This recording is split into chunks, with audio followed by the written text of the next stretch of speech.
আচ্ছা, ওটির full form operation theatre, এটা তো আমরা সবাই জানি, কিন্তু আজকের প্রশ্ন এটা নয়। প্রশ্ন হচ্ছে যে রুমে অপারেশন করা হবে তাকে অপারেশন থিয়েটার বলবো কেন? থিয়েটার কেন বলা হবে? যে রুমে অপারেশন করা হবে তাকে OR অপারেশন রুম বা OC অপারেশন কেবিন এই জাতীয় কোনো নাম তো দেওয়াই যেতে পারতো, থিয়েটার কেন দেওয়া হলো? দেখো, থিয়েটার কি সেটাও তো আমরা সবাই জানি। থিয়েটার হচ্ছে যেখানে আমরা সবাই মিলে বসে একসাথে মুভি বা সিনেমা দেখি, সেটাকেই আমরা মূলত থিয়েটার বলে জানি।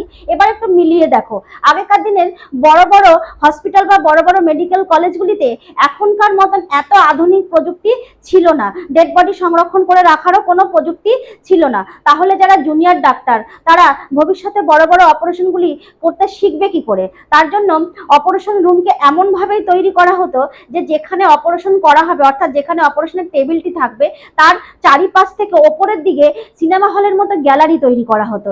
এইবার জুনিয়র ডাক্তাররা ওপরে ওই গ্যালারিতে দাঁড়িয়ে দাঁড়িয়ে বড় বড় ডাক্তারদের বড় বড় অপারেশনগুলো লাইভ টেলিকাস্টের মতো দেখে দেখে দেখে শিখে নিত। ঠিক আছে, এই যে থিয়েটারের সঙ্গে অপারেশন রুমের যে গঠনের সাদৃশ্য, এর থেকেই কিন্তু নাম হয়েছে ওটি বা অপারেশন থিয়েটার, না হলে OR বা OC এরকম একটা নাম কিন্তু রাখাই যেত। এটি হচ্ছে মূল যুক্তি ওটি নাম হওয়ার, আর কিছু নয়।